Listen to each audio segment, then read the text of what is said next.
ಶ್ರೀ ಗುರುಭ್ಯೋ ನಮಃ. ಹರಿ ಓಂ. ಸಚ್ಚಿದಾನಂದ ರೂಪಾಯ ವಿಶ್ವೋತ್ಪತ್ಯಾದಿ ಹೇತವೇ ತಾಪತ್ರಯ ವಿನಾಶಾಯ ಶ್ರೀಕೃಷ್ಣಾಯ ವಯಂ ನಮಃ.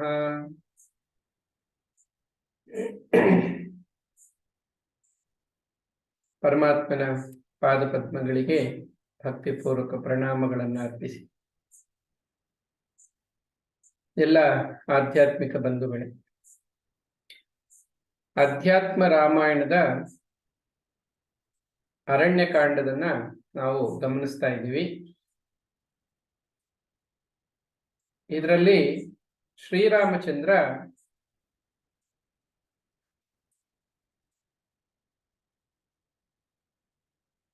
ಸುತೀಕ್ಷ್ಣ ಮುನಿಯ ಭೇಟಿಯನ್ನ ಮಾಡಿದ್ದಾರೆ. ಸುತೀಕ್ಷ್ಣ ಅಂತ ಹೇಳಿ ಅಗಸ್ತ್ಯ ಮಹಾಮುನಿಗಳ ಶಿಷ್ಯರಿವರು. ಇವರನ್ನ ಭೇಟಿ ಮಾಡಿದಾಗ ಸುತೀಕ್ಷ್ಣ ಮುನಿಗಳು ಶ್ರೀರಾಮಚಂದ್ರನ ಗುಣಗಾನವನ್ನ ಮಾಡ್ತಾ ಇದ್ದಾರೆ. ಪರಮಾತ್ಮನ ಮಹಿಮೆ ಎಂಥದ್ದು ಅನ್ನೋದನ್ನ ಸ್ತುತಿ ಮಾಡ್ತಾ ಇದ್ದಾರೆ. ಇದರಲ್ಲಿ ಕೆಲವು ಶ್ಲೋಕಗಳನ್ನ ನಾವು ಗಮನಿಸಿದ್ವಿ. ಮುಂದಿನ ಶ್ಲೋಕಗಳಲ್ಲಿ ಪರಮಾತ್ಮನ ಸ್ತುತಿ ಮುಂದುವರಿಯುತ್ತೆ. ಈ ಪುರಾಣ ಪ್ರವಚನಗಳಲ್ಲಿ ಮತ್ತು ಈ ಆಧ್ಯಾತ್ಮಿಕ ವಿಚಾರಗಳಲ್ಲಿ ನಾವು ಅಲ್ಲಲ್ಲಿ ಪರಮಾತ್ಮನ ಸ್ತೋತ್ರವನ್ನ ಅಥವಾ ಸ್ತುತಿಯನ್ನ ಗಮನಿಸ್ತೀವಿ. ಈ ಸ್ತುತಿಗಳು ನಮಗೆ ಪರಮಾತ್ಮನ ಮಹಿಮೆಯನ್ನ ಅರಿತುಕೊಳ್ಳೋದಕ್ಕೆ ಬಹಳ ಉಪಯುಕ್ತವಾಗುತ್ತೆ. ಭಗವಂತ ಯಾವ ರೀತಿಯಲ್ಲಿ ಈ ಜಗತ್ತನ್ನ ಸೃಷ್ಟಿ ಮಾಡಿ ಪಾಲನೆ ಮಾಡ್ತಾ ಇದ್ದಾನೆ, ಲಯ ಕಾರ್ಯವನ್ನ ಹೇಗೆ ಮಾಡ್ತಾನೆ, ಹಾಗೆ ತನ್ನ ಮಾಯೆಯಲ್ಲಿ ತಾನಿದ್ರೂ ಕೂಡ ಹೇಗೆ ನಿರ್ಲಿಪ್ತನಾಗಿದ್ದಾನೆ ಅನ್ನೋ ವಿಚಾರವನ್ನು ನಾವು ಗಮನಿಸ್ತಾ ಬರ್ತೀವಿ.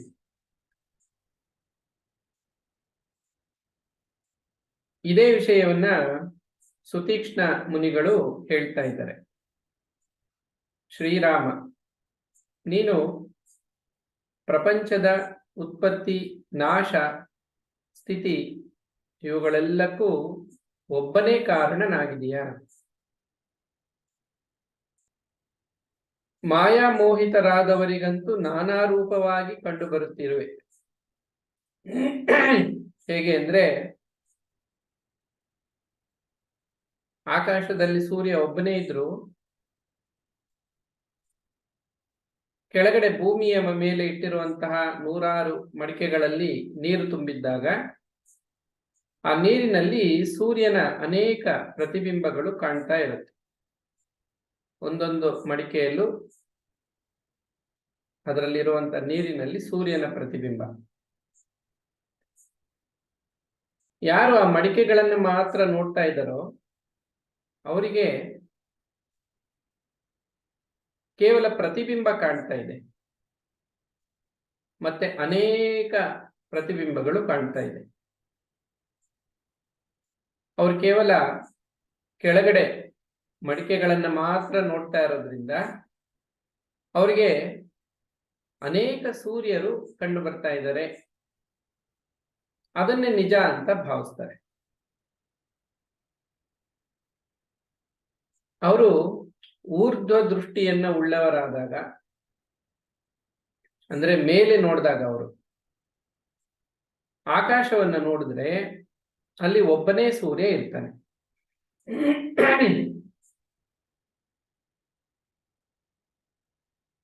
ಅದೇ ರೀತಿಯಲ್ಲಿ ಯಾರು ಕೇವಲ ವೈವಿಧ್ಯಮಯವಾದ ಈ ಜಗತ್ತನ್ನ ಮಾತ್ರ ನೋಡ್ತಾ ಇದ್ದಾರೋ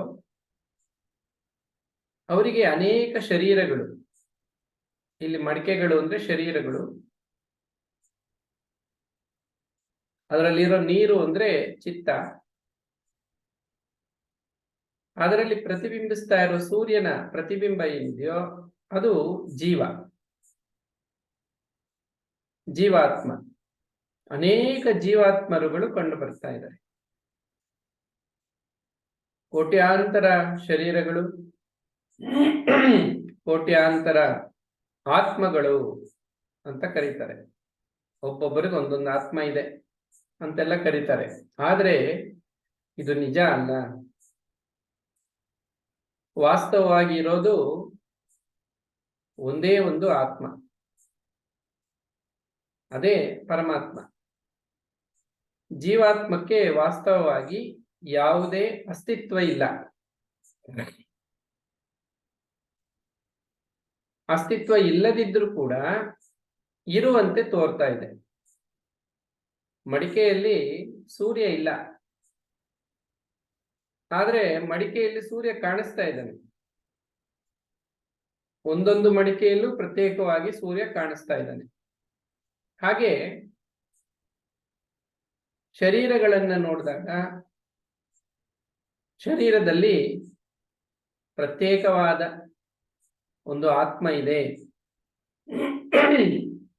ಆ ಜೀವಾತ್ಮ ತನ್ನದೇ ಆದ ಸಂಸ್ಕಾರಗಳನ್ನು ಹೊಂದಿ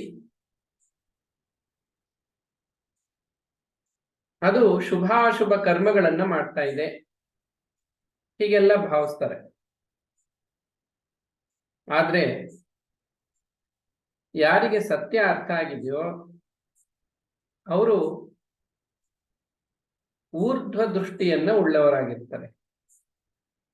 ಕೇವಲ ಪ್ರತಿಬಿಂಬವನ್ನ ನೋಡಿ ಆ ಅನೇಕತೆಯೇ ಸತ್ಯ ಅಂತ ಅವರು ಭಾವಿಸೋದಿಲ್ಲ. ಅವರು ವಿಚಾರ ಮಾಡ್ತಾರೆ, ಇಷ್ಟೊಂದು ಪ್ರತಿಬಿಂಬಗಳಿದೆಯಲ್ಲ, ಇಷ್ಟೊಂದು ಸೂರ್ಯನ ರೂಪಗಳು, ಇವುಗಳಿಗೆಲ್ಲ ಏನು ಕಾರಣ? ಹಾಗೆ ವಿಚಾರ ಮಾಡ್ತಾ ಮಾಡ್ತಾ ಅವರು ಸತ್ಯವನ್ನ ಅರ್ಥಕೊಂಡು ಮೇಲ್ ನೋಡ್ತಾರೆ. ಆಕಾಶವನ್ನ ನೋಡಿದಾಗ ಅವರಿಗೆ ಒಬ್ಬನೇ ಸೂರ್ಯ ಕಂಡು ಬರ್ತಾನೆ. ಹಾಗೆ ನೀನು ಕೂಡ ಏಕಮೇವಾದ್ವಿತೀಯನಾದ ಪರಮಾತ್ಮನೇ ಆಗಿರ್ಬೇಕು. ಈ ಜೀವಿಗಳೆಲ್ಲ ಕೂಡ ನಿನ್ನದೇ ಪ್ರತಿಬಿಂಬಗಳು.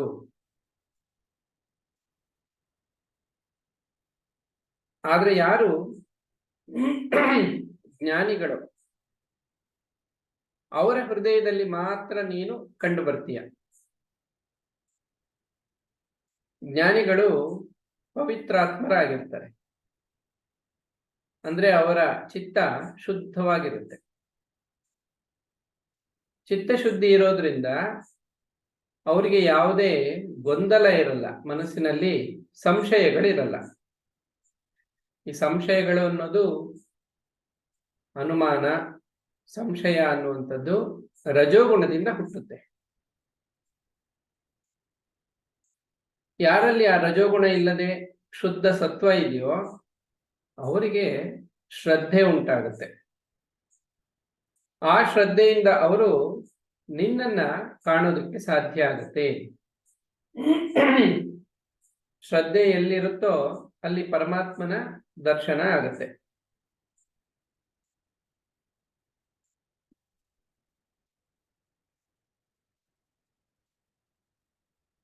ಅಂತಹ ಪರಮಾತ್ಮನಿಗೆ ನಮಸ್ಕಾರ ಅಂತ ಹೇಳಿ ಸುತೀಕ್ಷ್ಣ ಮುನಿಗಳು ಹೇಳ್ತಾ ಇದ್ದಾರೆ.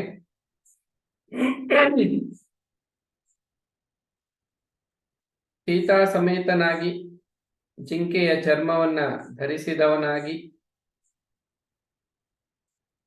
ಲಕ್ಷ್ಮಣನಿಂದ ಸದಾಕಾಲವೂ ಸೇವಿಸಲ್ಪಡುತ್ತಿರುವ ಪಾದವುಳ್ಳವನಾಗಿ, ಶಾಂತಚಿತ್ತನಾಗಿ ಅನಂತ ಗುಣಪೂರ್ಣನಾದ ನನ್ನ ಭಾಗ್ಯದೇವತೆಯಾದ ರಾಮನನ್ನು ಮತ್ತೆ ಮತ್ತೆ ನಮಸ್ಕರಿಸುತ್ತೇನೆ. ಎಲೈ ರಾಮನೇ, ನಿನ್ನ ಸ್ವರೂಪ ದೇಶ ಕಾಲ ಮುಂತಾದ ಉಪಾಧಿಗಳಿಲ್ಲದ್ದಾಗಿಯೂ ಅಖಂಡ ಚಿತ್ ಪ್ರಕಾಶ ರೂಪವಾಗಿಯೂ ಇರುವುದೆಂದು ಜ್ಞಾನಿಗಳು ತಿಳಿದಿರುವರು.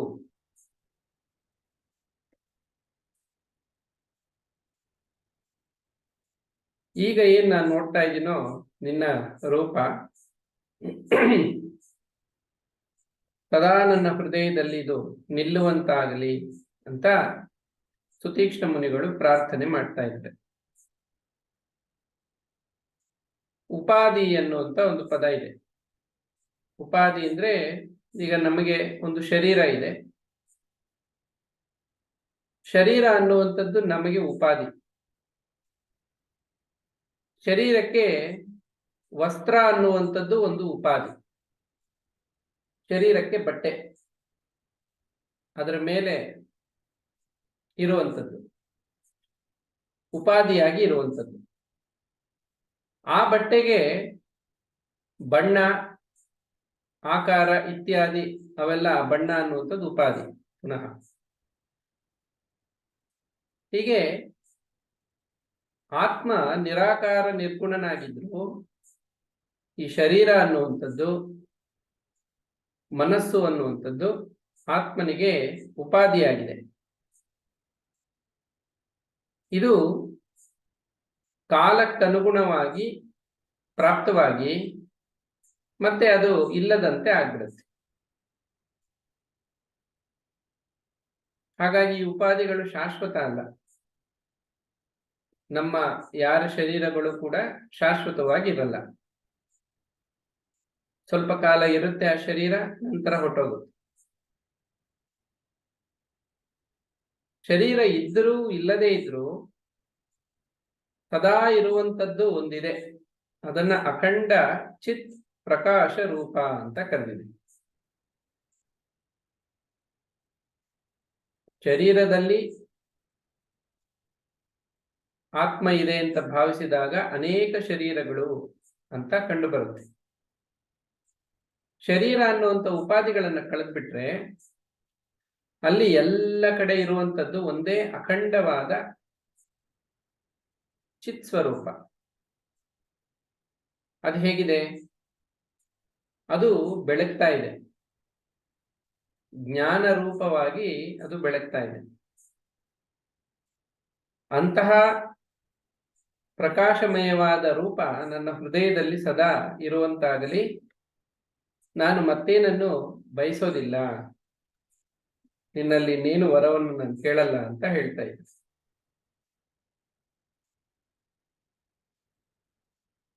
ಶ್ರೀರಾಮ ಸುತೀಕ್ಷ್ಣ ಮುನಿಗಳ ಈ ಮಾತುಗಳನ್ನು ಕೇಳಿ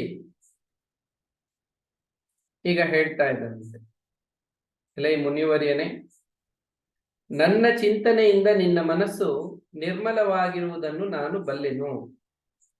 ನನ್ನನ್ನು ಬಿಟ್ಟರೆ ಚಿತ್ತಶುದ್ಧಿಗೆ ಬೇರೆ ಸಾಧನೆ ಇರುವುದಿಲ್ಲ. ಆದ್ದರಿಂದ ನಿನ್ನನ್ನು ನೋಡಲು ನಾನು ಬಂದಿದ್ದೇನೆ.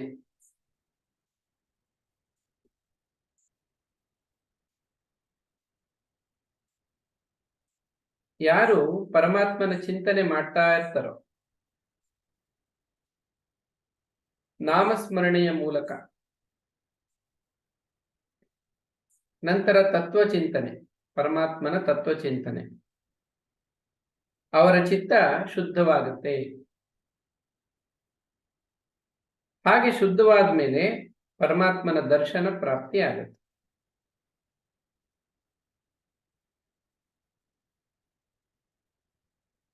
ಯಾರಿಗೆ ಯಾವ ಬಯಕೆಗಳು ಇರುವುದಿಲ್ಲವೋ ಅಂಥವರಿಗೆ ನಾನು ಯಾವಾಗಲೂ ಕಾಣಿಸಿಕೊಳ್ಳುವೆನು. ನಂತರ ಇನ್ನೊಂದು ಮಾತನ್ನ ಪರಮಾತ್ಮ ಹೇಳಿದ್ದಾನಲ್ಲಿ, ಶ್ರೀರಾಮ, ಯಾರು ಈ ಸ್ತೋತ್ರವನ್ನ, ಸುತೀಕ್ಷ್ಣ ಮುನಿಗಳು ಮಾಡಿದ ಸ್ತೋತ್ರವನ್ನ ಸದಾ ಪಠಿಸ್ತಾ ಇರ್ತಾರೋ ಅವರಿಗೆ ನಿರ್ಮಲವಾದ ಜ್ಞಾನ ಪ್ರಾಪ್ತಿಯಾಗುತ್ತದೆ.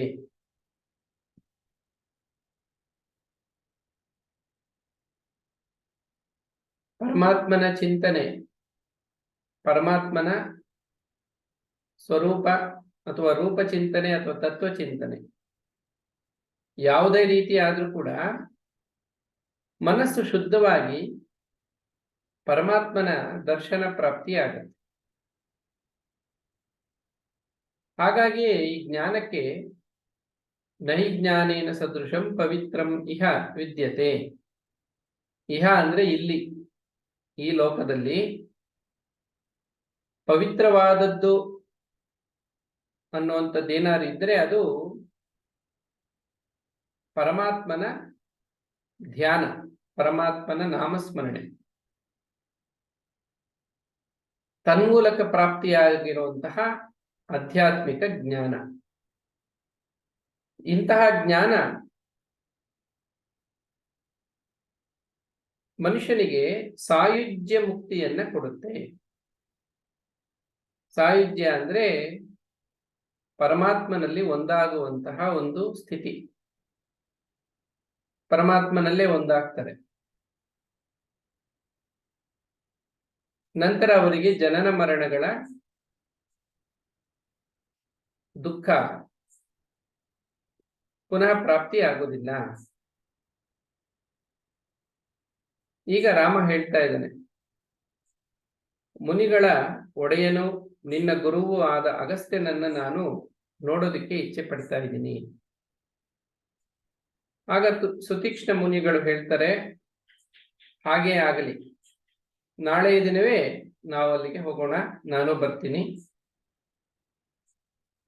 ಅಂತ ಹೇಳಿ ಮಾರನೇ ದಿನ ಬೆಳಗ್ಗೆನೆ ಸೀತಾ ಲಕ್ಷ್ಮಣರ ಜೊತೆಗೆ ಶ್ರೀರಾಮ ಸುತೀಕ್ಷ್ಣ ಮುನಿಯ ಒಂದು ಅವರು ತೋರಿದ ದಾರಿಯಲ್ಲಿ ನಡ್ಕೊಂಡು ಹೋಗ್ತಾ, ಮೊದಲು ಅಗಸ್ತ್ಯರ ತಮ್ಮನ ಆಶ್ರಮ ಸಿಕ್ತಂತೆ ದಾರಿಲಿ. ಅದನ್ನ ನಾವು 3ನೇ ಸರ್ಗ ಅಂದ್ರೆ ಮುಂದಿನ ಸರ್ಗದಲ್ಲಿ ಗಮನಿಸ್ತೀವಿ. ಶ್ರೀ ಮಹಾದೇವ ಉವಾಚ. ಪ್ರತಿಯೊಂದು ಸರ್ಗ ಪ್ರಾರಂಭ ಆದಾಗ ಶಿವ ಹೀಗೆ ಹೇಳ್ದ ಪಾರ್ವತಿಗೆ ಅಂತಾನೆ ಪ್ರಾರಂಭ ಆಗುತ್ತೆ. ಮಹಾದೇವ ಪಾರ್ವತಿಗೆ ಹೀಗೆ ಹೇಳ್ತಾ ಇದ್ದಾನೆ. ಶ್ರೀರಾಮ ಸೀತಾ ಲಕ್ಷ್ಮಣರ ಜೊತೆಗೆ ಸುತೀಕ್ಷ್ಣ ಮುನಿಗಳ ಒಡಗೂಡಿ ಮಧ್ಯಾಹ್ನದ ಸಮಯದಲ್ಲಿ ಅಗಸ್ತ್ಯರ ತಮ್ಮನ ಆಶ್ರಮಕ್ಕೆ ಬಂದ್ರಂತೆ ಎಲ್ರು. ಅಗಸ್ತ್ಯರ ತಮ್ಮ ಶ್ರೀರಾಮನನ್ನ ಕಂಡು ಬಹಳ ಸಂತೋಷದಿಂದ ಭಕ್ತಿ ಭಾವದಿಂದ ಉಪಚರಿಸಿ ಅವರಿಗೆ ಕಂದಮೂಲ ಫಲಗಳನ್ನ ಕೊಟ್ಟು ಅಲ್ಲಿ ಅವರು ವಿಶ್ರಾಂತಿ ಪಡೆಯೋ ಹಾಗೆ ವ್ಯವಸ್ಥೆ ಮಾಡಿದ್ದಾನೆ. ಮಾರನೇ ದಿನ ಬೆಳಗ್ಗೆ ಅದಾದ್ಮೇಲೆ ಮುಂದಿನ ದಿನ ಅಗಸ್ತ್ಯರ ಆಶ್ರಮಕ್ಕೆ ಇವರೆಲ್ಲ ಕೂಡ ಹೊರಟಿದ್ದಾರೆ. ಅಗಸ್ತ್ಯರ ಆಶ್ರಮದ ಹತ್ತಿರ ಬಂದಾಗ ಅಲ್ಲಿದ್ದಂತಹ ಪರಿಸರ ಹೇಗಿತ್ತು? ಅಗಸ್ತ್ಯ ಮುನಿಗಳ ಆಶ್ರಮ ಬಹಳ ಸಮೃದ್ಧಿಯಿಂದ ಕೂಡಿತ್ತು, ಸಮೃದ್ಧವಾಗಿತ್ತು. ಯಾವ ರೀತಿ ಅಂದ್ರೆ ಅಲ್ಲಿ ಎಲ್ಲಾ ಋತುಗಳಲ್ಲಿಯೂ ಹಸಿರಾಗಿ ಹೂವು ಹಣ್ಣುಗಳಿಂದ ಕೂಡಿದ ವೃಕ್ಷಗಳು,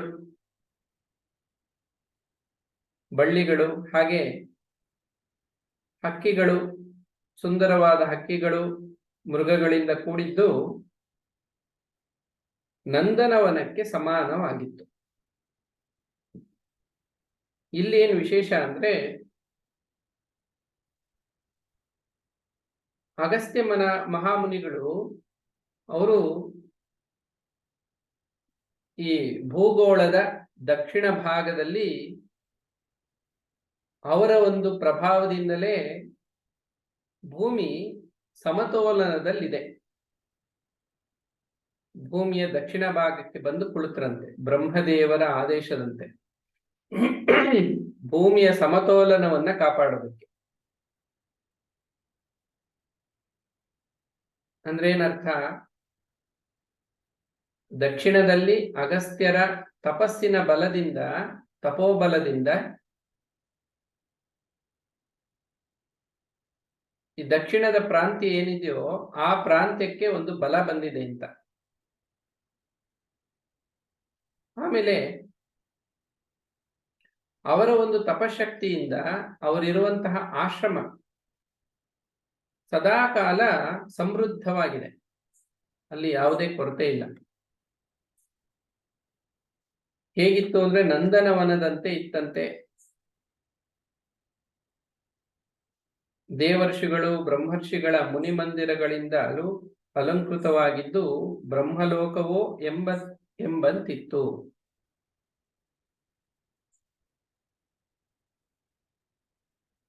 ಎಲ್ಲಿ ತಪಸ್ಸು, ಧರ್ಮ,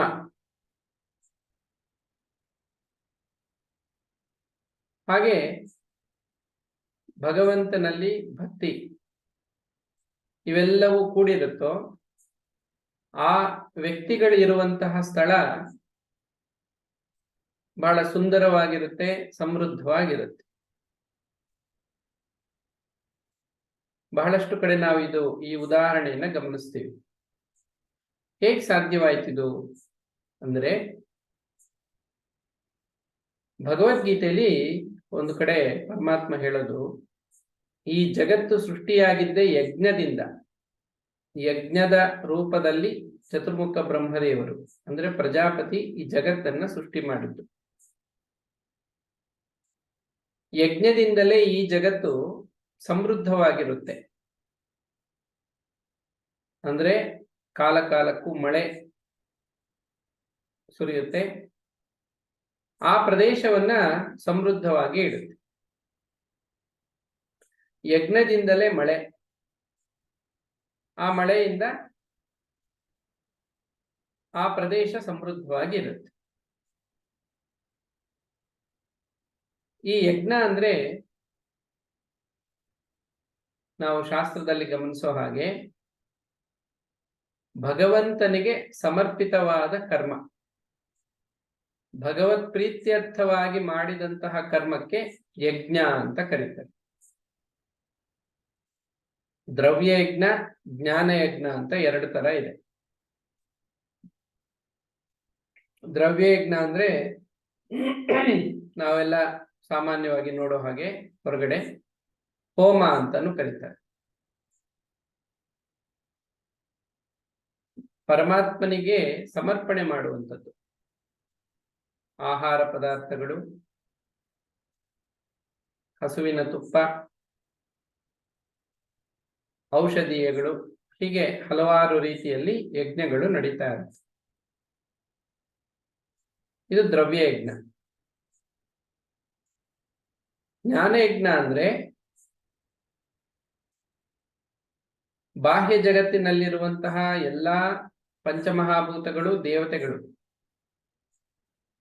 ಆ ದೇವತೆಗಳ ಅಂಶವೇ ಶರೀರದಲ್ಲೂ ಇದೆ. ಆ ದೇವತೆಗಳ ಅಂಶಗಳಿಂದಲೇ ಇಂದ್ರಿಯಗಳೆಲ್ಲ ಕೆಲಸ ಮಾಡ್ತಾ ಇದೆ.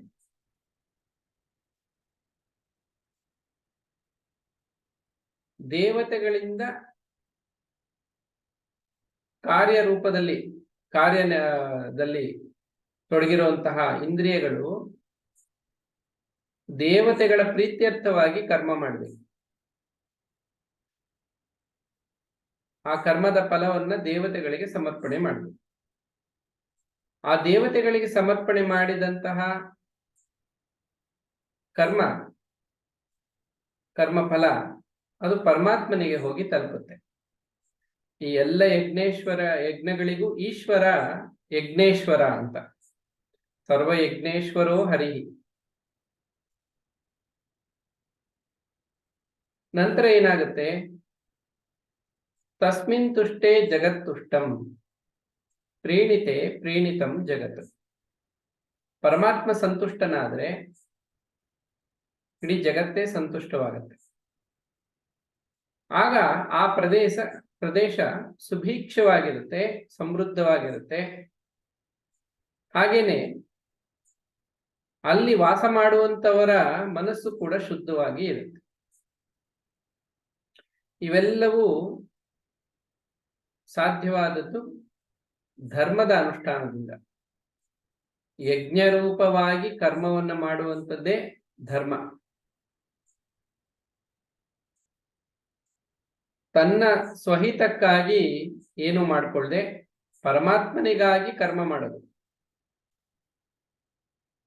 ಬ್ರಹ್ಮಚರ್ಯಾಶ್ರಮ ಆಗಲಿ, ಗೃಹಸ್ಥಾಶ್ರಮ, ವಾನಪ್ರಸ್ಥ ಅಥವಾ ಸನ್ಯಾಸಾಶ್ರಮ, ಈ ಚತುರ್ವಿಧ ವರ್ಣಾಶ್ರಮಗಳು ಕೂಡ ಭಗವತ್ ಪ್ರೀತ್ಯರ್ಥವಾಗಿ ನೆರವೇರುವಂಥದ್ದು. ಭಗವಂತನಿಗಾಗಿ ಆಶ್ರಮವನ್ನು ಸ್ವೀಕರಿಸೋದು, ಭಗವಂತನಿಗಾಗಿ ಆಶ್ರಮ ಧರ್ಮವನ್ನ ನೆರವೇರಿಸೋದು. ಹೀಗೆ ಭಗವತ್ ಪ್ರೀತ್ಯರ್ಥವಾಗಿ ಮಾಡಿದಂತಹ ವರ್ಣಾಶ್ರಮಕ್ಕೆ ತಕ್ಕಂತೆ ನಡೆದ ಕರ್ಮಗಳು ಯಜ್ಞ ರೂಪವಾಗಿ ಇರುತ್ತೆ. ವರ್ಣಾಶ್ರಮ ಧರ್ಮಕ್ಕೆ ವಿರುದ್ಧವಾಗಿದ್ರೆ ಅದು ಯಜ್ಞ ಅಂತ ಕರೆಯಲ್ಪಡಲ್ಲ. ಯಾರು ಯಾವ ವರ್ಣದಲ್ಲಿ ಯಾವ ಆಶ್ರಮದಲ್ಲಿದ್ದಾರೋ ಅವರು ಆ ಕರ್ಮಗಳನ್ನ ಅವರವರು ತಮ್ಮ ಸ್ವಧರ್ಮವನ್ನ ಭಗವತ್ ಪ್ರೀತ್ಯರ್ಥವಾಗಿ ಭಗವಂತನಿಗಾಗಿ ಮಾಡಬೇಕು. ಆಗ ಸಮೃದ್ಧಿ ಅನ್ನುವಂಥದ್ದು ಉಂಟಾಗುತ್ತೆ. ಅಗಸ್ತ್ಯರ ಆಶ್ರಮ ಆ ರೀತಿಯಲ್ಲಿ ಸಮೃದ್ಧವಾಗಿದೆ.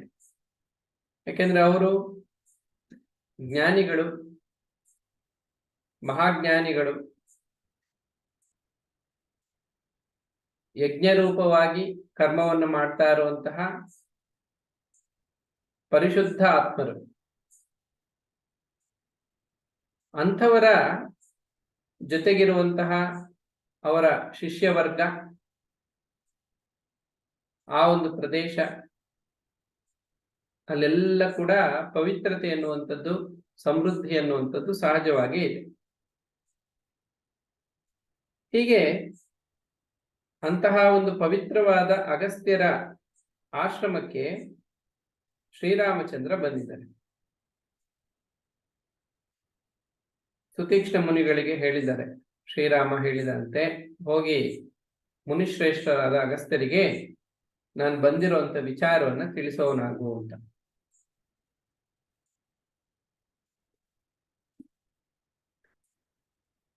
ಸುತೀಕ್ಷ್ಣ ಮುನಿಗಳು ಅಗಸ್ತ್ಯರಿಗೆ ರಾಮನ ಆಗಮನವನ್ನ ತಿಳಿಸಿದಾಗ ಬಹಳ ಸಂತೋಷದಿಂದ, ಸಂಭ್ರಮದಿಂದ ಅಗಸ್ತ್ಯ ಮುನಿಗಳೇ ತಾವೇನೆ ಎದ್ದು ಬಂದ್ರಂತೆ.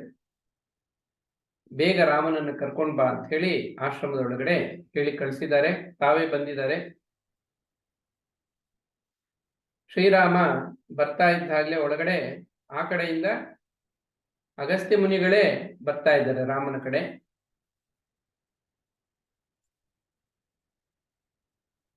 ಅಗಸ್ತ್ಯ ಮುನಿಗಳನ್ನ ನೋಡಿದ ಕೂಡಲೇ ಶ್ರೀರಾಮ ನಮಸ್ಕರಿಸಿದ್ದಾರೆ. ಅಗಸ್ತ್ಯರು ರಾಮನನ್ನ ಮೇಲೆತ್ತಿ ಭಕ್ತಿಯಿಂದ ಆಲಂಗಿಸಿಕೊಂಡರು. ಶ್ರೀರಾಮನ ಶರೀರ ಸ್ಪರ್ಶದಿಂದ ಉಂಟಾದ ಸಂತೋಷದಿಂದ ಅವರಿಗೆ ಆನಂದ ಬಾಷ್ಪಗಳು ಸುರಿತಂತೆ. ಆಮೇಲೆ ರಾಮನ ಕೈಯನ್ನ ಹಿಡಿದುಕೊಂಡು ಹೋಗಿ ಆಶ್ರಮದಲ್ಲಿ ಕೂಡಿಸಿದ್ದಾರೆ. ಸಂತೋಷದಿಂದ ಮಾತನಾಡಿ ಶ್ರೀರಾಮನನ್ನ ವಿಶೇಷವಾಗಿ ಪೂಜಿಸಿ ಕಾಡಿನಲ್ಲಿ ದೊರಕುವ ಅನೇಕ ಬಗೆಯ ಫಲಗಳನ್ನ ಸಮರ್ಪಣೆ ಮಾಡಿ ರಾಮನಿಗೆ ಭೋಜನವನ್ನ ಮಾಡಿಸಿದ್ದಾರೆ. ಚಂದ್ರನಂತೆ ಮುಖವುಳ್ಳ ಸುಖಾಸೀನನಾದ ರಾಮನನ್ನು ರಹಸ್ಯದಲ್ಲಿ ಭಗವಂತನಾದ ಅಗಸ್ತ್ಯ ಋಷಿಯು ಕೈ ಮುಗಿದುಕೊಂಡು ಹೀಗೆಂದರು. ಇದಾದ್ಮೇಲೆ, ಈ ಉಪಚಾರವೆಲ್ಲವೂ ಆದ್ಮೇಲೆ ಅಗಸ್ತ್ಯರು ಏಕಾಂತದಲ್ಲಿ ಭೇಟಿಯಾಗಿದ್ದಾರೆ ರಾಮನನ್ನ.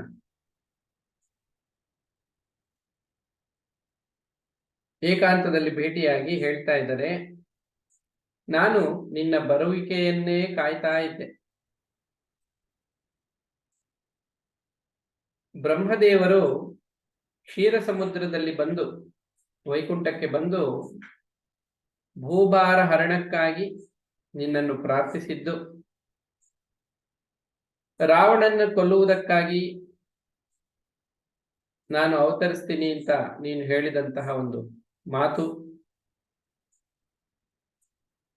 ಹಾಗೆಯೇ ಆ ಸಂದರ್ಭದಲ್ಲಿ ದೇವತೆಗಳೆಲ್ಲ ತಮ್ಮ ತಮ್ಮ ಅಂಶಗಳಿಂದ ಭೂಲೋಕದಲ್ಲಿ ಹುಟ್ಟಿ ಬಂದಿರುವಂಥದ್ದು,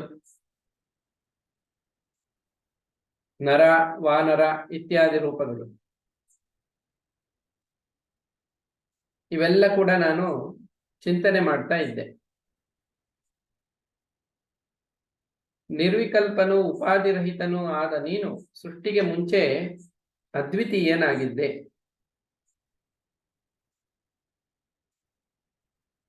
ನಿನ್ನನ್ನು ಆಶ್ರಯಿಸಿಕೊಂಡೇ ಮಾಯೆಯು ಶಕ್ತಿ ಎಂದು ಕರೆಯಲ್ಪಡುತ್ತದೆ. ಪರಮಾತ್ಮನ ಆಶ್ರಯದಲ್ಲಿ ಪರಮಾತ್ಮನ ಆಧಾರದ ಮೇಲಿರೋದ್ರಿಂದಲೇ ಆ ಮಾಯೆಗೆ ಶಕ್ತಿ ಅನ್ನುವಂಥದ್ದು ಉಂಟಾಗಿದೆ. ನೋಡಿ, ಮಾಯೆ ಎಲ್ಲವನ್ನು ಮಾಡ್ತಾ ಇದೆ. ಅಂದ್ರೆ ಎಲ್ಲಿ ಯಾವ ಕಾರ್ಯ ನಡೆದ್ರೂ ಯಾ ದೇವಿ ಸರ್ವಭೂತೇಶು ಶಕ್ತಿ ರೂಪೇಣ ಸಂಸ್ಥಿತ. ಈ ಶಕ್ತಿ ವೃತ್ತಿ ರೂಪೇಣ ಸಂಸ್ಥಿತ, ಒಂದು ವೃತ್ತಿಯ ರೂಪದಲ್ಲಿ ನಡೀತಾ ಇದೆ. ಆ ವೃತ್ತಿ ಅತಿ ಸೂಕ್ಷ್ಮವಾಗಿದ್ದಾಗ ಇಚ್ಛಾಶಕ್ತಿಯಾಗಿ, ಮತ್ತೆ ಜ್ಞಾನಶಕ್ತಿಯಾಗಿ, ನಂತರ ಕ್ರಿಯಾಶಕ್ತಿಯಾಗಿ ಸ್ಥೂಲ ರೂಪದಲ್ಲಿ ವ್ಯಕ್ತವಾಗ್ತಾ ಇದೆ. ಇಡೀ ಜಗತ್ತಲ್ಲಿರೋದು ಈ 3 ತರದ ಶಕ್ತಿಯ ವಿಭಿನ್ನ ರೂಪಗಳು.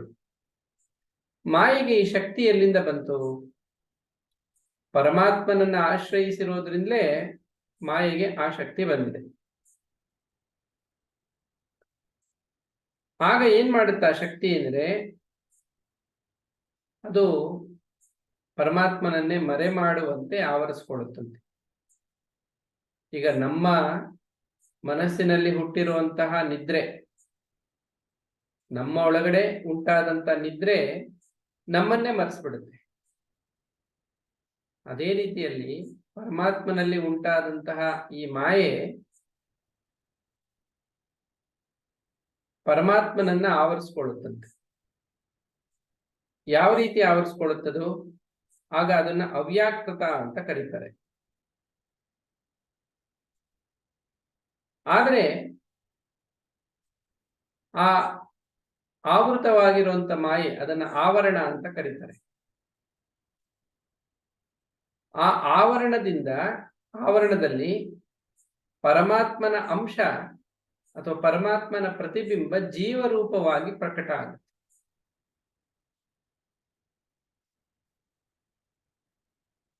ಈಗ ನಾವೇನಾಗಿದ್ದೀವಿ, ನಮ್ಮ ಬಗ್ಗೆ ನಾವು ತಿಳ್ಕೋಬೇಕಾದ್ರೆ ಈ ಮೂಲ ವಿಚಾರವನ್ನ ನಾವು ಗಮನಿಸಬೇಕು. ಈಗ ಅಗಸ್ತ್ಯರು ಶ್ರೀರಾಮನನ್ನ ಕುರಿತ ಮಾಡ್ತಾ ಇರುವಂತ ಸ್ತೋತ್ರ, ಇದರಲ್ಲಿ ಸೃಷ್ಟಿಗೆ ಮುಂಚೆ ಏಕಮೇವ ದ್ವಿತೀಯನಾಗಿದ್ದಂತ ಪರಮಾತ್ಮ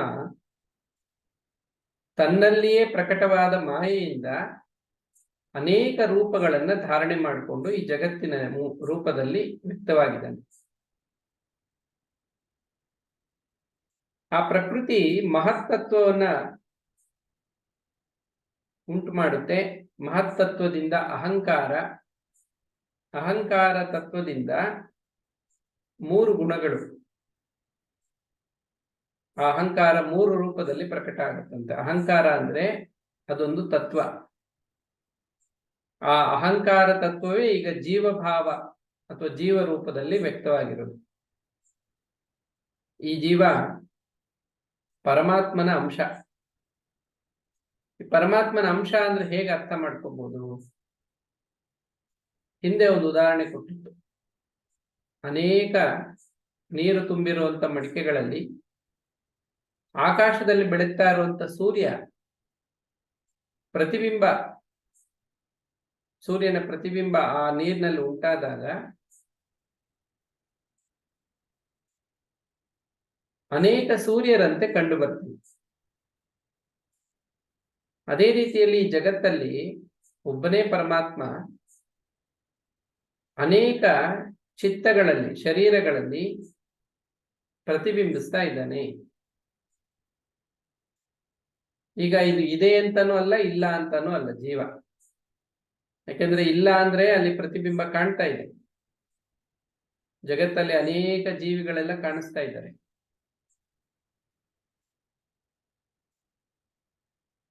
ಹಾಗಾದ್ರೆ ನಿಜವಾಗಿಯೂ ಇದೆಯಾ ಅಂದ್ರೆ ವಾಸ್ತವವಾಗಿ ಅದಕ್ಕೆ ಅಸ್ತಿತ್ವ ಇಲ್ಲ. ಅಂದ್ರೆ ಪರಮಾತ್ಮನ ಮಾಯೆಯ ಆವರಣದಲ್ಲಿರುವಂಥದ್ದು ಪರಮಾತ್ಮನ ಪ್ರತಿಬಿಂಬ, ಪರಮಾತ್ಮನ ಅಂಶ.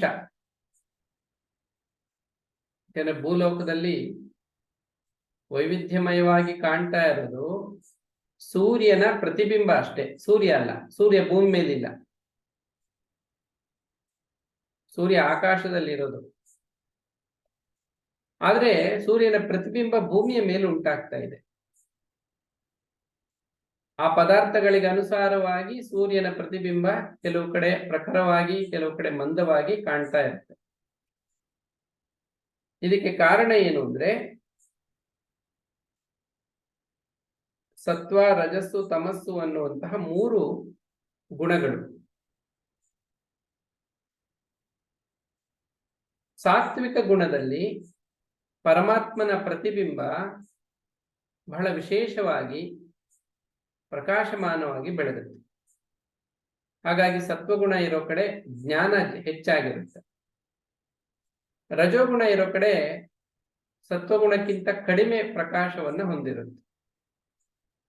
ತಮೋಗುಣ ಇರೋ ಕಡೆ ಆ ಪ್ರಕಾಶದ ಪ್ರಮಾಣ ಇನ್ನೂ ಕಡಿಮೆ ಇರುತ್ತೆ. ಆದರೆ ಮೂಲತಃ ಬೆಳಕು ಒಂದೇ. ಉಪಾಧಿಯನ್ನ ಅನುಸರಿಸಿ, ಈಗ ತಾಮಸ ಅಂದ್ರೆ ವೃಕ್ಷಗಳು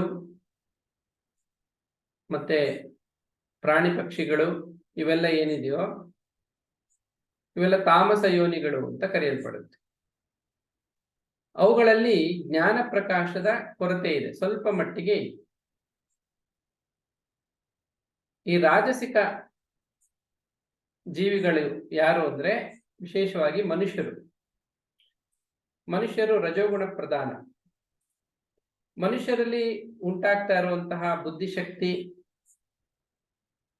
ಅವರ ಒಂದು ಚಟುವಟಿಕೆ ಎಲ್ಲ ಏನಿದೆಯೋ ಇದೆಲ್ಲ ಪರಮಾತ್ಮನ ಶಕ್ತಿನೇ. ಅದು ಸ್ವಲ್ಪ ಮಟ್ಟಿಗೆ ವ್ಯಕ್ತವಾಗಿದೆ ಮನುಷ್ಯನಲ್ಲಿ. ಆದ್ರೆ ಯಾರಲ್ಲಿ, ಆ ಮನುಷ್ಯರಲ್ಲೇ ಯಾರು ತಪಸ್ಸನ್ನ ಆಚರಿಸಿರ್ತಾರೋ, ಜ್ಞಾನವನ್ನ ಪಡ್ಕೊಂಡಿರ್ತಾರೋ, ಅವರಲ್ಲಿ ಪರಮಾತ್ಮನ ಚೈತನ್ಯ, ಪರಮಾತ್ಮನ ಒಂದು ಪ್ರತಿಬಿಂಬ ಇನ್ನೂ ಹೆಚ್ಚು ಪ್ರಕಾಶಮಾನವಾಗಿ ಬೆಳಗ್ತಾ ಇರುತ್ತೆ. ಅವರನ್ನೇ ನಾವು ಜ್ಞಾನಿಗಳು, ಮಹಾತ್ಮರು ಅಂತ ಕರಿತೀವಿ. ಇನ್ನು ದೇವತೆಗಳು ಅಂತಿರ್ತಾರೆ, ಅವರಲ್ಲಿ ಇನ್ನೂ ಹೆಚ್ಚಾಗಿ ಪ್ರಕಾಶಮಾನವಾಗಿ ಬೆಳಗ್ತಾರೆ. ಈಗ ಕನ್ನಡಿಯಲ್ಲಿ ಉಂಟಾಗೋ ಪ್ರತಿಬಿಂಬಕ್ಕೂ ನೀರಿನಲ್ಲಿ ಉಂಟಾಗೋ ಪ್ರತಿಬಿಂಬಕ್ಕೂ ವ್ಯತ್ಯಾಸ ಇದೆ. ಕನ್ನಡಿಯಲ್ಲಿ ಬಹಳ ಸ್ಪಷ್ಟವಾಗಿರುತ್ತೆ. ಅದೇ ರೀತಿ ದೇವತೆಗಳಲ್ಲಿ ಹೆಚ್ಚು ಪ್ರಕಾಶಮಾನವಾಗಿ ಬೆಳಗ್ತಾರೆ. ನೀರಿನಲ್ಲಿ ಸ್ವಲ್ಪ ಕಡಿಮೆ. ಎಣ್ಣೆ ಮುಂತಾದ ಕಡೆ ಪ್ರತಿಬಿಂಬ ಇನ್ನೂ ಸ್ವಲ್ಪ ಕಡಿಮೆ ಇರುತ್ತೆ. ಇನ್ನು ಬೇರೆ ಹೊಳಪಾಗಿರುವಂತಹ ಕಲ್ಲುಗಳು, ಇನ್ನೊಂದು ಮತ್ತೊಂದು ವಸ್ತುಗಳಲ್ಲಿ ಇನ್ನೂ ಕಡಿಮೆ ಇರುತ್ತೆ. ಹಾಗೆ ಪ್ರತಿಬಿಂಬದ ಪ್ರಮಾಣದಲ್ಲಿ ವ್ಯತ್ಯಾಸ ಇದೆಯೇ ಹೊರತು ಮೂಲತಃ ಸೂರ್ಯ, ಇವೆಲ್ಲವನ್ನ ಬೆಳಗ್ತಾ ಇರೋ ಸೂರ್ಯ ಮಾತ್ರ ಒಬ್ಬನೇ ಆಗಿದ್ದಾನೆ. ಈ ವೈವಿಧ್ಯತೆಗೆ ಕಾರಣ ಏನು? ಒಬ್ಬರಲ್ಲಿ ಹೆಚ್ಚು ಜ್ಞಾನ, ಒಬ್ಬರಲ್ಲಿ ಕಡಿಮೆ ಜ್ಞಾನ, ವಿಧ ವಿಧವಾಗಿ ಕಾಣ್ತಾ ಇರೋದಕ್ಕೆ ಕಾರಣ ಏನಂದ್ರೆ ಈ 3 ಗುಣಗಳು.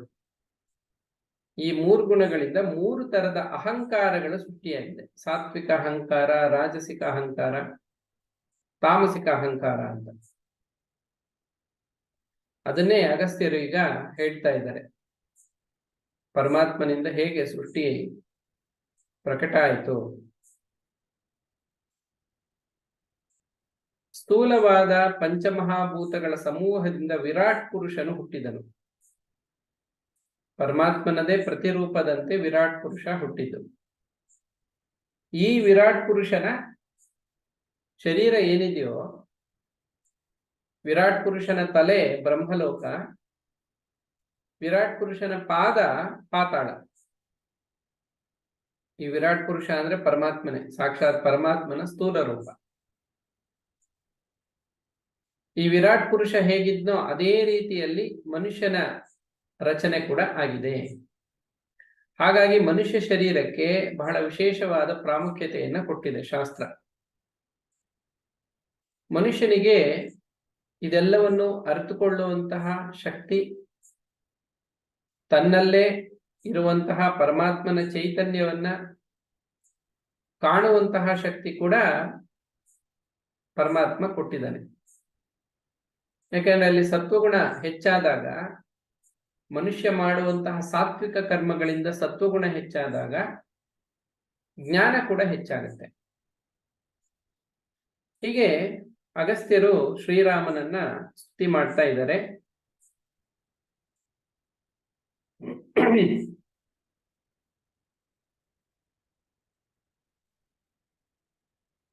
ರಜೋಗುಣ ಸಂಬಂಧದಿಂದ ಜಗತ್ತೆಲ್ಲಕ್ಕೂ ಕಾರಣನಾದ ನೀನು ಬ್ರಹ್ಮನಾಗಿಯೂ ಸೃಷ್ಟಿಕರ್ತನಾಗಿಯೂ ಇರುವೆ. ಸತ್ವಗುಣ ನಿಮಿತ್ತದಿಂದ ಜಗತ್ತಿನ ರಕ್ಷಕನಾಗಿಯೂ ಇರುತ್ತಿ ಎಂದು ಬಲ್ಲವರು ಹೇಳುತ್ತಾರೆ. ನಿನ್ನ ಮಾಯಾಗುಣಗಳ ಭೇದದಿಂದಲೇ ಪ್ರಳಯ ಕಾಲದಲ್ಲಿ ರುದ್ರನಾಗಿಯೂ ನೀನೇ ತೋರಿಕೊಳ್ಳುತ್ತೀಯೇ. ಎಚ್ಚರ, ಕನಸು, ನಿದ್ರೆ ಎಂಬ 3 ವಿಧವಾದ ಬುದ್ಧಿಯ ಗುಣಗಳಿಂದ ಉಂಟಾಗುವ ವೃತ್ತಿಗಳು ಏನುಂಟೋ ಆ ವೃತ್ತಿಗಳಿಗೆ ನೀನು ಸಾಕ್ಷಿಯಾಗಿರುವೆ.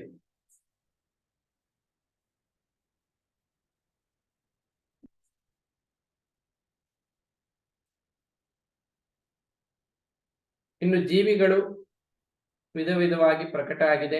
ಜೀವಿಗಳಲ್ಲಿರುವಂತಹ ಜ್ಞಾನ ಕೂಡ ಬೇರೆ ಬೇರೆ ರೀತಿಯಲ್ಲಿ ಪ್ರಮಾಣದಲ್ಲಿ ಇದೆ. ಅದೇ ತರ ಈ ಎಲ್ಲ ಜೀವರಾಶಿಗಳಿಗೂ ಎಚ್ಚರಾವಸ್ಥೆ ಇರುತ್ತೆ, ಕನಸು ಇರುತ್ತೆ, ನಿದ್ರೇನೂ ಇರುತ್ತಂತೆ. ಇದು ಬುದ್ಧಿಯ ಗುಣಗಳು. ಈ 3 ಬುದ್ಧಿ ಎಚ್ಚರವಾಗಿದೆ, ಬುದ್ಧಿ ನಿದ್ರೆ ಮಾಡ್ತಾ ಇದೆ, ಮತ್ತು ಬುದ್ಧಿ ಕನಸು ಕಾಣ್ತಾ ಇದೆ. ಈ ಬುದ್ಧಿ ಮಾಡುವಂತಹ ಕಾರ್ಯಗಳನ್ನ ಬುದ್ಧಿಗಿಂತಲೂ ಅತೀತನಾಗಿರುವಂತಹ, ಬುದ್ಧಿಗೆ ಸಾಕ್ಷಿಯಾಗಿರುವಂತಹ ಆತ್ಮನು ಅಂದ್ರೆ ಪರಮಾತ್ಮನ ಪ್ರತಿರೂಪ ಏನಿದೆಯೋ ಶರೀರಗಳಲ್ಲಿ, ಆ ಆತ್ಮ ಸಾಕ್ಷಿಯಾಗಿ ನೋಡ್ತಾ ಇರುತ್ತೆ. ಆ ಸಾಕ್ಷಿನೇ ಪರಮಾತ್ಮ ಅಂತ ಹೇಳಿ ಇಲ್ಲಿ ಸ್ತುತಿ ಮಾಡ್ತಾ ಇದೆ. ವಿಷ್ಣು ಸಹಸ್ರನಾಮದಲ್ಲಿ ವಿಚಾರ ಬರುತ್ತೆ, ಸಾಕ್ಷಿ ಅಂತ. ಮತ್ತೆ ದ್ರಷ್ಟ, ದ್ರಷ್ಟ ಅಂದ್ರೆ ನೋಡ್ತಾ ಇರೋದು. ದೃಶ್ಯ ಅಂದ್ರೆ ಕಾಣ್ತಾ ಇರೋದು. ಯಾವತ್ತಿಗೂ ದೃಶ್ಯ ಮಾಯೆ ಆಗಿರುತ್ತೆ, ದ್ರಷ್ಟ ಮಾಯೆಗೆ ಸಾಕ್ಷಿಯಾಗಿರೋ ಪರಮಾತ್ಮನೇ ಆಗಿರ್ತಾನೆ. ಸೃಷ್ಟಿ ಎಂಬ ಲೀಲೆಯನ್ನು ನೀನು ಮಾಡಲು ಬಯಸಿದೆಯಾದರೆ ಆಗ ಗುಣಗಳುಳ್ಳವನಂತೆ ತೋರುತ್ತಾ ಮಾಯೆಯನ್ನು ಸ್ವೀಕರಿಸುತ್ತೀಯೇ. ಎಲೆ ರಾಮನೆ, ನಿನ್ನ ಮಾಯೆಯು ವಿದ್ಯೆ ಅವಿದ್ಯೆ ಎಂದು 2 ವಿಧವಾಗಿ ಯಾವಾಗಲೂ ತೋರಿಕೊಳ್ಳುತ್ತದೆ. ಈಗ ಜೀವಿಗಳ ಸೃಷ್ಟಿಯಾಯಿತು, ಜೀವಿಗಳಲ್ಲಿ ವೈವಿಧ್ಯತೆ ಇದೆ. ಎಲ್ಲ ಜೀವರಾಶಿಗಳಲ್ಲೂ ಈ 3 ಅವಸ್ಥೆಗಳಿದೆ. ಅದನ್ನ ಹೊರತುಪಡಿಸಿ ಈಗ ಇನ್ನೊಂದು ವಿಚಾರವನ್ನ ಹೇಳ್ತಾ ಇದ್ದಾರೆ ಅಗಸ್ತ್ಯರು. ವಿದ್ಯೆ ಮತ್ತು ಅವಿದ್ಯೆ 2 ರೀತಿಯಲ್ಲಿ ಕೆಲಸ ಮಾಡ್ತಾ ಇರುತ್ತೆ ಬುದ್ಧಿ. ವಿದ್ಯೆಯಿಂದ ಪ್ರಭಾವಿತವಾಗಿರುವಂತ ಬುದ್ಧಿ, ಅವಿದ್ಯೆಯಿಂದ ಪ್ರಭಾವಿತವಾಗಿರುವಂತ ಬುದ್ಧಿ.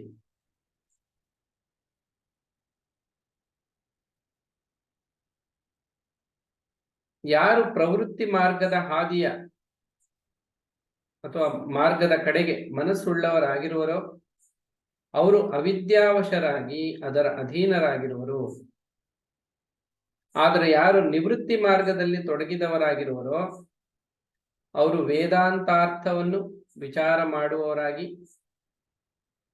ನಿನ್ನ ಭಕ್ತಿಯನ್ನು ಆಶ್ರಯಿಸುವವರಾಗಿ ಅವರು ವಿದ್ಯಾರೂಪವಾದ ಮಾಯೆಯನ್ನು ಹೊಂದಿದವರಾಗುವರು. ಇವರುಗಳಲ್ಲಿ ಅವಿದ್ಯಾವಶರಾದವರು ಯಾವಾಗಲೂ ಸಂಸಾರಿಗಳಾಗಿಯೂ ವಿದ್ಯಾಮಾಯೆಯನ್ನು ಆಶ್ರಯಿಸಿರುವಂತವರು ಅಥವಾ ವಿದ್ಯೆಯನ್ನು ಆಶ್ರಯಿಸಿರುವಂತವರು ನಿತ್ಯ ಮುಕ್ತರಾಗಿಯೂ ಜ್ಞಾನಿಗಳಾಗಿಯೂ ಇರುವರು. ಜಗತ್ತಲ್ಲಿ ಎರಡು ತರದ ಪ್ರವೃತ್ತಿಗಳು,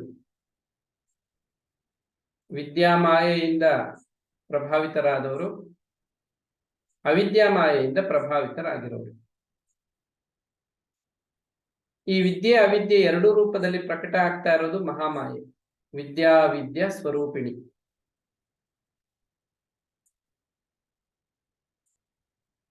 ವ್ಯತ್ಯಾಸ ಎಲ್ಲಿ ಕಂಡು ಬರುತ್ತೆ? ಇಲ್ಲಿ ನಮ್ಗೆ ವಿದ್ಯೆ ಅಂದ್ರೆ ಏನು ಅನ್ನೋದು ಬಹಳ ಸ್ಪಷ್ಟವಾಗಿ ಅರ್ಥ ಆಗುತ್ತೆ ಅಗಸ್ತ್ಯರ ಈ ಮಾತುಗಳಲ್ಲಿ. ಪ್ರವೃತ್ತಿ ಮಾರ್ಗ, ವಿದ್ಯಾವಂತರು ಯಾವತ್ತೂ ನಿವೃತ್ತಿ ಮಾರ್ಗದಲ್ಲಿ ಇರ್ತಾರೆ, ಅವಿದ್ಯಾವಂತರು ಪ್ರವೃತ್ತಿ ಮಾರ್ಗದಲ್ಲಿ ಇರ್ತಾರೆ. ಆ ಪ್ರವೃತ್ತಿ ಅನ್ನೋದ್ರಲ್ಲೇ ಪದದಲ್ಲೇ ಇದೆ ಉಪಸರ್ಗ, ವೃತ್ತಿ. ವೃತ್ತಿ ಅಂದ್ರೆ ಕಾರ್ಯ, ಕ್ರಿಯೆಯಲ್ಲಿ ತೊಡಗಿರೋರು. ನಾನ್ ಮಾಡ್ತಾ ಇದ್ದೀನಿ, ನಾನ್ ಮಾಡ್ಬೇಕು ಅನ್ನೋ ಸಂಕಲ್ಪವನ್ನು ಉಳ್ಳವರು, ನಾನ್ ಮಾಡ್ತಾ ಇದ್ದೀನಿ ಅಂತ ಭಾವಿಸ್ತಾ ಇರೋರು. ಅವರಿಗೆ ವೃತ್ತಿಯಲ್ಲೇ ಆಸಕ್ತಿ, ಕರ್ಮದಲ್ಲಿ ಆಸಕ್ತಿಯನ್ನ ಉಳ್ಳವರು, ಕರ್ಮದಲ್ಲಿ ನಿರತರಾಗಿರೋರು ಅಂತ ನಾವು ತಿಳ್ಕೋಬಹುದು. ಇವ್ರು ಯಾರು ಅಂದ್ರೆ ಅವಿದ್ಯಾವಂತರು, ಕರ್ಮದಲ್ಲಿ ನಿರತರಾಗಿರೋರು, ಕರ್ತೃತ್ವವನ್ನ ಹೊಂದಿರೋರು, ನಾನ್ ಮಾಡ್ತಾ ಇದ್ದೀನಿ ಅನ್ನುವಂಥ ಕರ್ತೃತ್ವವನ್ನು ಹೊಂದಿರೋರು, ಹಾಗೆ ಆ ಕರ್ಮದಲ್ಲಿ ಆಸಕ್ತಿಯನ್ನು ಹೊಂದಿರೋರು, ಇಷ್ಟಪಟ್ಟು ಮಾಡ್ತಾ ಇದ್ದಾರೆ ಕರ್ಮವನ್ನ. ಅವರನ್ನ ಇಲ್ಲಿ ಅವಿದ್ಯಾವಂತರು ಅಂತ ಕರೆದಿದೆ. ಹಾಗಾದ್ರೆ ವಿದ್ಯಾವಂತರು ಯಾರು? ಇವರು ನಿವೃತ್ತಿ ಮಾರ್ಗದಲ್ಲಿ ತೊಡಗಿದವರು. ನಿವೃತ್ತಿ ಅಂದ್ರೆ ವೃತ್ತಿ, ನಿವೃತ್ತಿ. ಕಾರ್ಯ ಅಥವಾ ಕ್ರಿಯೆ ಇಲ್ಲದವರು, ಅಕ್ರಿಯ, ಅಕರ್ಮ, ಅಥವಾ ಕರ್ಮದಲ್ಲಿ ಆಸಕ್ತರಾಗದಂತವರು. ಮತ್ತೇನ್ ಮಾಡ್ತಾ ಇರ್ತಾರೆ ಇವರು?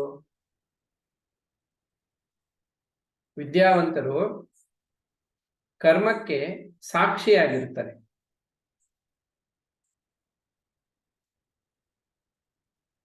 ಕರ್ಮದಲ್ಲಿ ಅವರು ಆಸಕ್ತಿಯನ್ನಂತೂ ಹೊಂದಿರಲ್ಲ. ಹಾಗಂತ ಮಾತ್ರಕ್ಕೆ ಅವರ ಬುದ್ಧಿ ಕರ್ಮವನ್ನ ಮಾಡ್ತಾ ಇರುತ್ತೆ. ನೋಡಿ, ಬುದ್ಧಿ ಕರ್ಮವನ್ನ ಮಾಡ್ತಾ ಇರುತ್ತೆ, ಅವರ ಸಾತ್ವಿಕ ಬುದ್ಧಿ. ಆದ್ರೆ ಅವರಿಗೆ ನಾನ್ ಕರ್ಮ ಮಾಡ್ತಾ ಇದ್ದೀನಿ ಅನ್ನೋ ಭಾವ ಇರಲ್ಲ. ಹಾಗಾಗಿ ಅವರು ಕರ್ತೃತ್ವ ರಹಿತರು.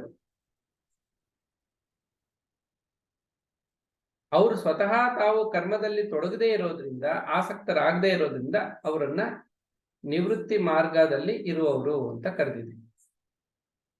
ಭಗವದ್ಗೀತೆಯಲ್ಲಿ ಒಂದು ಶ್ಲೋಕದಲ್ಲಿ ವಿಚಾರ ಬರುತ್ತೆ. ಪ್ರಕೃತೇಹೇ ಕ್ರಿಯಮಾಣಾನಿ ಗುಣೈಹಿ ಕರ್ಮಾಣಿ ಸರ್ವಶಃ ಅಹಂಕಾರ ವಿಮೂಢಾತ್ಮ ಕರ್ತ ಅಹಂ ಇತಿ ಮನ್ಯತೆ. ಪ್ರಕೃತಿ 3 ಗುಣಗಳನ್ನ ಹೊಂದಿದೆ. 3 ರೀತಿಯಾದ ಗುಣಗಳಿಂದ ಬುದ್ಧಿ ಕೆಲಸ ಮಾಡ್ತಾ ಇದೆ. ಕೆಲವು ಸರಿ ಆ ಬುದ್ಧಿ ಸಾತ್ವಿಕವಾಗಿರುತ್ತೆ, ರಾಜಸಿಕವಾಗಿರುತ್ತೆ, ಕೆಲವು ಸರಿ ತಾಮಸಿಕವಾಗಿರುತ್ತೆ.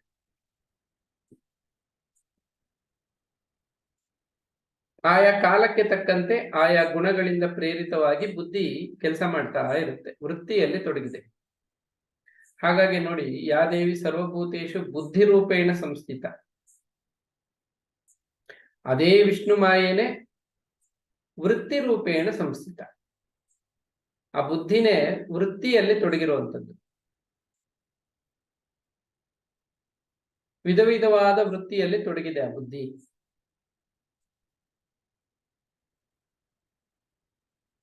ಆದ್ರೆ ವಿದ್ಯಾವಂತರು ಅವಿದ್ಯಾವಂತರು ಇಲ್ಲಿ ಇಬ್ಬರಿಗೂ ಬುದ್ಧಿ ಇದೆ. ಅದರಲ್ಲಿ ಒಬ್ಬರು ಬುದ್ಧಿ ನನ್ನ ಬುದ್ಧಿ,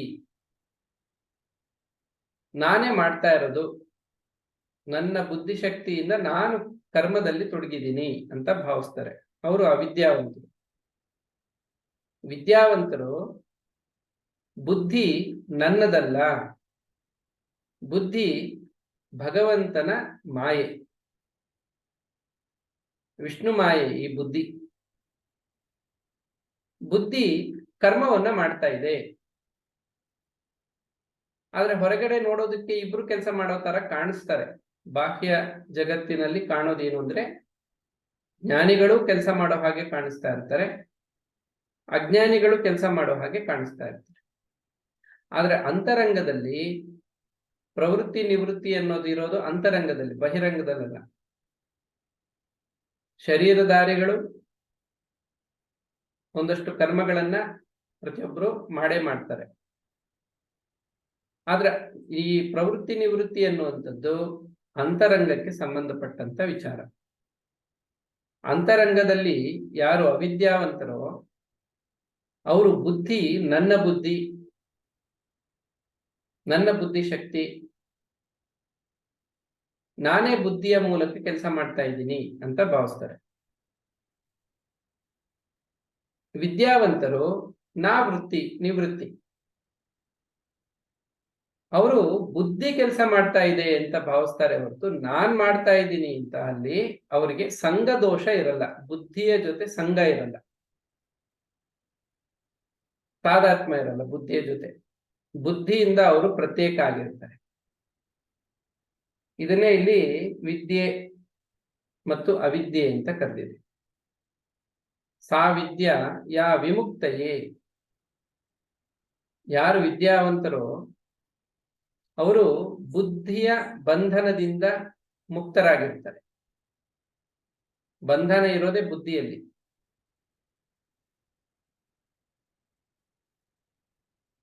ಯಾರಿಗೆ ಇದು ಅರ್ಥ ಆಗಿರುತ್ತೋ ಅವರು ಬುದ್ಧಿಯ ಜೊತೆ ಸಂಘವನ್ನ ಅವರು ಮಾಡೋದಿಲ್ಲ.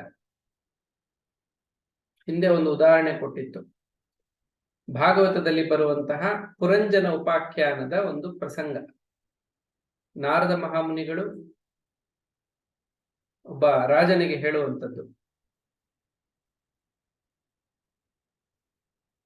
ಪುರಂಜನ ಅನ್ನುವ ರಾಜ, ಆ ರಾಜನ ಕಥೆಯನ್ನ ಹೇಳುವ ಸಂದರ್ಭದಲ್ಲಿ ಈ ಬುದ್ಧಿಯ ವಿಚಾರವನ್ನು ಹೇಳ್ತಾರೆ. ಅದು ತತ್ವತಃ ಬುದ್ಧಿ, ಆ ಪುರಂಜನ ಒಬ್ಬ ಸ್ತ್ರೀಯ ಸಹವಾಸ ಮಾಡ್ತಾನೆ, ಸಂಸಾರದಲ್ಲಿ ತೊಡಗ್ತಾನೆ, ಮಕ್ಕಳಾಗತ್ತೆ, ಒಂದು ರಾಜ್ಯಭಾರವನ್ನು ಮಾಡ್ತಾ ಇರ್ತಾನೆ, ಹಲವಾರು ಕರ್ಮಗಳಲ್ಲಿ ತೊಡಗಿರ್ತಾನೆ, ಸುಖ ದುಃಖಗಳನ್ನ ಅನುಭವಿಸ್ತಾ ಇರ್ತಾನೆ. ಅಲ್ಲಿ ಬುದ್ಧಿ ಅಂದ್ರೆ ಸ್ತ್ರೀ ಅಂದ್ರೆ ಅಲ್ಲಿ ಬುದ್ಧಿ ಅಂತ ಅರ್ಥ. ನೋಡಿ, ಅವನು ಅವಿದ್ಯಾವಂತನಾದ ಅಂತ ಅಲ್ಲ, ಅವಿದ್ಯೆಯ ಪ್ರಭಾವದಿಂದ ಬುದ್ಧಿಯೊಂದಿಗೆ ಸಂಘವನ್ನ ಮಾಡ್ದ. ಅವಿದ್ಯೆ ಬಂಧಿಸುತ್ತೆ, ವಿದ್ಯೆ ಏನ್ ಮಾಡುತ್ತೆ? ವಿಮುಕ್ತಯೇ, ಬುದ್ಧಿಯ ಜೊತೆ ಇರುವಂತ ಸಂಘದಿಂದ ಅದು ಬಿಡಿಸ್ಬಿಡುತ್ತೆ. ಯಾರಿಗೆ ವಿದ್ಯೆ ಪ್ರಾಪ್ತವಾಗಿದೆಯೋ, ವಿದ್ಯಾವಂತರೋ, ಅವರು ಬುದ್ಧಿಗಿಂತ ನಾನು ಪ್ರತ್ಯೇಕವಾಗಿದ್ದೀನಿ, ಬುದ್ಧಿಯೇ ಬೇರೆ ನಾನೇ ಬೇರೆ, ಇದನ್ನ ಅರ್ತಿರ್ತಾರೆ. ಹಾಗಾಗಿ ಎಲ್ಲ ಕರ್ಮಗಳನ್ನ ಮಾಡ್ತಾ ಇರೋದು, ಜಾಗೃತ, ಸ್ವಪ್ನ, ಸುಷುಪ್ತಿ, ಹಾಗೆ ಸಾತ್ವಿಕ ಕರ್ಮಗಳು, ರಾಜಸಿಕ ಕರ್ಮಗಳು, ತಾಮಸ ಕರ್ಮಗಳು, ಈ ಕರ್ಮಗಳೆಲ್ಲವನ್ನು ಮಾಡ್ತಾ ಇರೋದು ಬುದ್ಧಿ, ನಾನಲ್ಲ ಅಂತ ಅರ್ತಿರೋರೇ ವಿದ್ಯಾವಂತರು. ಶಾಸ್ತ್ರದಲ್ಲಿ ನಿಜವಾದ ಅರ್ಥದಲ್ಲಿ ವಿದ್ಯಾವಂತರು ಅವಿದ್ಯಾವಂತರಿಗೆ ವ್ಯತ್ಯಾಸ ಇರೋದು ಇಲ್ಲಿ. ಅಗಸ್ತ್ಯರ ಈ ಮಾತುಗಳಲ್ಲಿ ನಮಗೆ ವಿದ್ಯಾರೂಪವಾದ ಮಾಯೆಯನ್ನು ಹೊಂದಿದವರು, ಅವಿದ್ಯಾವಶ ಆದವರು, ಇವರಿಬ್ಬರಲ್ಲಿ ವ್ಯತ್ಯಾಸ ಏನು ಅಂದ್ರೆ, ಅವಿದ್ಯಾವಶರಾದವರು ಯಾವಾಗಲೂ ಸಂಸಾರಿಗಳಾಗಿರ್ತಾರೆ, ಅವರನ್ನೇ ಸಂಸಾರಿ ಅಂತ ಕರೆದರು. ಸಾಮಾನ್ಯ ಅರ್ಥದಲ್ಲಿ ಮದುವೆ ಮಾಡಿಕೊಂಡು ಜೀವನ ಮಾಡೋದು ಸಂಸಾರ ಅಂತೆಲ್ಲ ಅದನ್ನ ಆ ರೀತಿ ಬಿಂಬಿಸಿದ್ದಾರೆ. ಶಾಸ್ತ್ರ ದೃಷ್ಟಿಯಿಂದ ಅವಿದ್ಯೆಯ ವಶರಾಗಿ ಬುದ್ಧಿಯೊಂದಿಗೆ ಸಂಬಂಧವನ್ನ ಹೊಂದಿರೋರೆ ಸಂಸಾರಿಗಳು.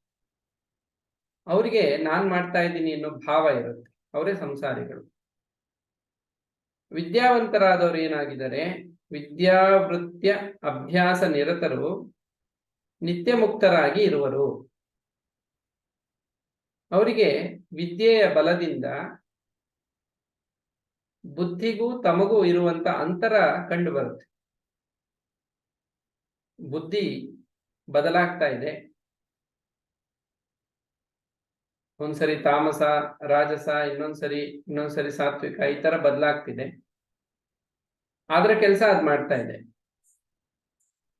ನಾನ್ ಸುಮ್ನೆ ಬುದ್ಧಿಗೆ ಸಾಕ್ಷಿಯಾಗಿದ್ದೀನಿ. ಇವರು ವಿದ್ಯಾಭ್ಯಾಸದಲ್ಲಿ ನಿರತರಾಗಿರೋರು, ಅಂದ್ರೆ ವಿದ್ಯಾವಂತರವರು. ಅವರಿಗೆ ಬಂಧನ ಇಲ್ಲ. ಈ ವಿಚಾರವನ್ನ ಅಗಸ್ತ್ಯರು ರಾಮನಿಗೆ ಹೇಳ್ತಾ ಇದ್ದಾರೆ. ಅಂದ್ರೆ ಅಗಸ್ತ್ಯ ಮುನಿಗಳ ರಾಮನ ಸಂವಾದದ ಸಂದರ್ಭದಲ್ಲಿ ಈ ಆಧ್ಯಾತ್ಮಿಕ ವಿದ್ಯೆಯನ್ನ ಅಳವಡಿಸಿದ್ದಾರೆ ಗ್ರಂಥಕರ್ತರು. ಆ ರೀತಿ ನಾವು ಅರ್ಥಕೋಬೇಕು. ಆಮೇಲೆ ಮುಂದಿನ ಶ್ಲೋಕಗಳಲ್ಲಿ ನಾವು ಇದೇ ವಿದ್ಯೆಯ ಬಗ್ಗೆ, ವಿದ್ಯೆಯ ಮಹಿಮೆ ಬಗ್ಗೆ ತಿಳಿಸ್ತಾ ಬರ್ತಾರೆ. ಭಕ್ತಿ ಅನ್ನುವಂಥದ್ದು ಹೇಗೆ ಹುಟ್ಟುತ್ತೆ, ವಿದ್ಯೆ ಅನ್ನುವಂಥದ್ದು ಹೇಗೆ ಮನುಷ್ಯನನ್ನು ಬಿಡುಗಡೆ ಮಾಡುತ್ತೆ, ಮೋಕ್ಷ ಅಂದ್ರೆ ಏನು, ಈ ಮೋಕ್ಷಕ್ಕೆ ಪ್ರಮುಖವಾದ ಸಾಧನ ಯಾವುದು ಅಂದ್ರೆ ಸಾಧು ಸಂಘ ಅಂತ ಇಲ್ಲಿ ಕರೆದಿದೆ. ಶ್ರೀರಾಮಕೃಷ್ಣ ಪರಮಹಂಸರು ಇದೇ ಮಾತನ್ನ ಹೇಳೋರು. ಭಗವಂತನಲ್ಲಿ ಪ್ರಾರ್ಥನೆ ಮತ್ತು ಸಾಧು ಸಂಘ ಇವೆರಡು ಬಹಳ ಪ್ರಮುಖವಾದ ಸಾಧನೆಗಳು. ಆಮೇಲೆ ಸಾಧುಗಳ ಲಕ್ಷಣಗಳೇನು, ಆ ವಿಚಾರಗಳೆಲ್ಲ ಬರುತ್ತೆ. ಹೀಗೆ ಅಗಸ್ತ್ಯ ಮಹಾಮುನಿಗಳು ಶ್ರೀರಾಮರ ಭೇಟಿ ಆದ್ಮೇಲೆ ಏಕಾಂತದಲ್ಲಿ ಕುಳಿತು ಅಗಸ್ತ್ಯ ಮುನಿಗಳು ಶ್ರೀರಾಮನೊಂದಿಗೆ ಮಾತನಾಡ್ತಾ ಈ ವಿಚಾರಗಳು ಬರ್ತಾ ಇವೆ. ಒಂದಷ್ಟು ಶ್ಲೋಕಗಳನ್ನ ಗಮನಿಸಿದ್ವಿ. ಇನ್ನು ಮುಂದಿನ ಶ್ಲೋಕಗಳಲ್ಲಿ ಈ ಒಂದು ಸಂಭಾಷಣೆ ಮುಂದುವರಿಯುತ್ತೆ. ಇದರಲ್ಲಿ ಬಹಳ ವಿಶೇಷವಾದ, ಬಹಳ ಸೂಕ್ಷ್ಮವಾದ ಜ್ಞಾನ ಕೂಡ ಅಡಗಿದೆ. ಜನಸಾಮಾನ್ಯರಲ್ಲಿ ವಿದ್ಯೆ ಅಂದ್ರೆ ಅವರು ಭಾವಿಸುವಂಥದ್ದೇ ಬೇರೆ. ಆಧ್ಯಾತ್ಮಿಕ ದೃಷ್ಟಿಕೋನದಲ್ಲಿ ವಾಸ್ತವವಾಗಿ ವಿದ್ಯೆ ಅಂದ್ರೆ ಅದಕ್ಕಿರುವಂತ ಅರ್ಥನೇ ಬೇರೆ. ಅದರ ಬಗ್ಗೆ ಒಂದಷ್ಟು ಗಮನಿಸಿದ್ವಿ. ಮುಂದಿನ ಪ್ರವಚನದಲ್ಲಿ ನಾವು ಅಗಸ್ತ್ಯ ಮಹಾಮುನಿಗಳ ಮಾತುಗಳಲ್ಲಿ ಇರುವಂತಹ ಆಧ್ಯಾತ್ಮಿಕ ಜ್ಞಾನವನ್ನ ಇನ್ನೊಂದಷ್ಟು ಚೆನ್ನಾಗಿ ಅರ್ಥ ಮಾಡ್ಕೊಳ್ಳೋ ಪ್ರಯತ್ನವನ್ನ ಮಾಡೋಣ. ಹರಿ ಓಂ ತತ್ಸತ್. ಶ್ರೀರಾಮ ಕೃಷ್ಣ ಅರ್ಪಣ.